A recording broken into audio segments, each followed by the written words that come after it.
Guys, it's June. You know what that means? Summertime. Do you know what that also means? Summer break. Do you know what that also means? Vacation time. And you know what happens during vacation time? Dental accident happens.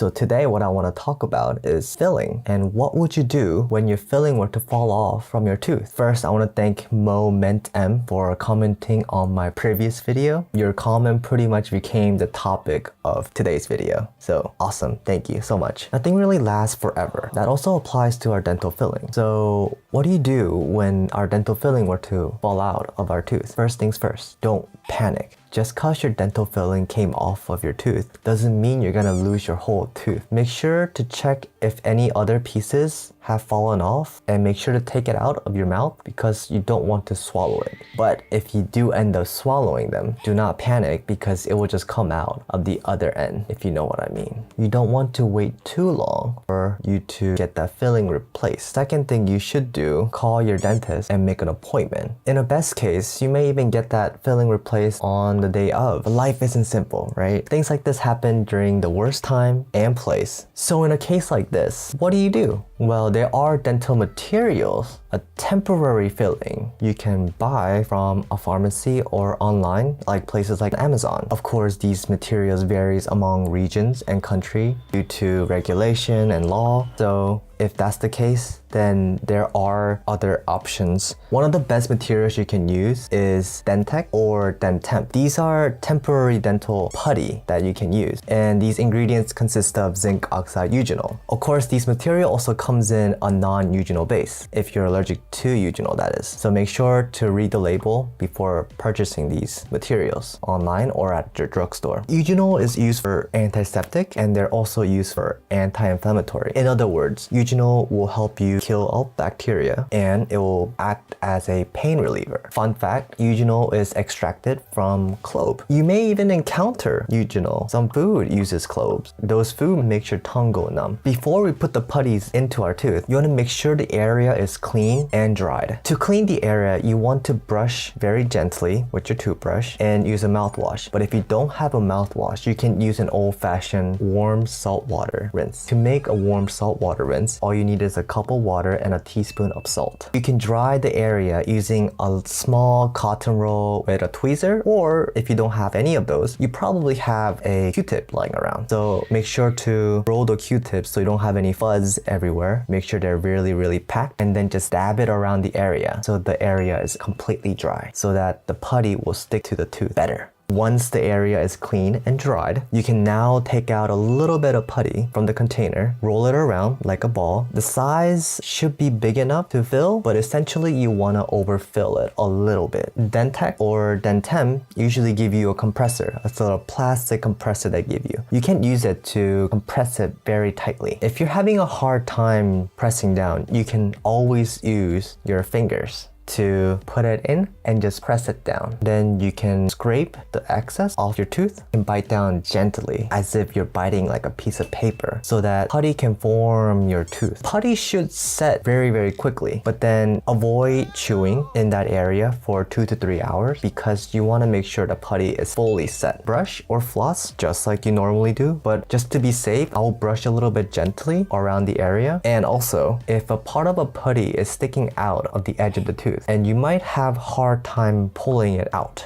So to avoid that, what I would do is that, an example, if you have a piece of floss, instead of going up, you should pull your floss out like that. That way you won't pull out the temporary filling out of the tooth. This next material that I came across was a bit of a surprise, but the next materials I have are wax and gum, especially sugar-free gum. A disclaimer though, this could maybe work if you don't have access to a dental clinic or if you don't have any putties available in your region. However, please use it at your own risk. So wax and sugar-free gum, there isn't any antiseptic properties in them. So I would recommend that you clean your hand, clean as possible when putting it inside your tooth. I would say use beeswax because they're non-toxic. And when it comes to sugar-free gum, make sure it doesn't have an actual sugar. Instead, read the ingredients ingredient and make sure they contain xylitol. Regardless of you're using beeswax or sugar-free gum with xylitol, you want to make the material malleable. So when it comes to beeswax, you want to warm it up a little bit so you can mold it into a ball. And same with sugar-free gum. You want to use a little bit of water to make it malleable so you can make a ball out of it. Before you put those in, make sure to clean the tooth with mouthwash, brushing, or even warm salt water. And once you place those material, make sure you pat it down nice and tight all around the tooth and remove the excess. Also, you want to avoid chewing on that side as well, because I am pretty sure that beeswax and sugar-free gum will fall out so fast.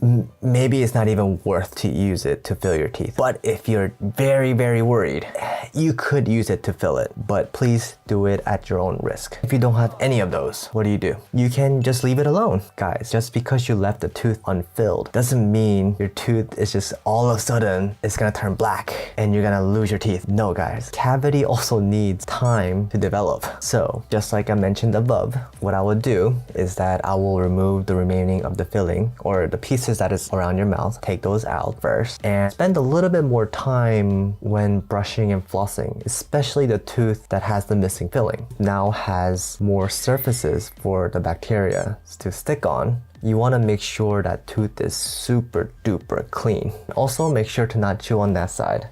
It's best you can do until you see your dentist. So first things first, take out the material, the pieces of dental filling is in your mouth so you don't swallow it. And second, make sure to call your local clinic or your dentist to schedule an appointment right away. The longer you wait, the chance of the caries progressing deeper into your pulp gets higher. But you can slow down the process by cleaning that tooth very well. So if you have any question regarding dental care, you can leave a comment below. And if you like this video, you can give me a thumbs up. I'll appreciate it. And if you want to see more, you can subscribe. And until next time, peace.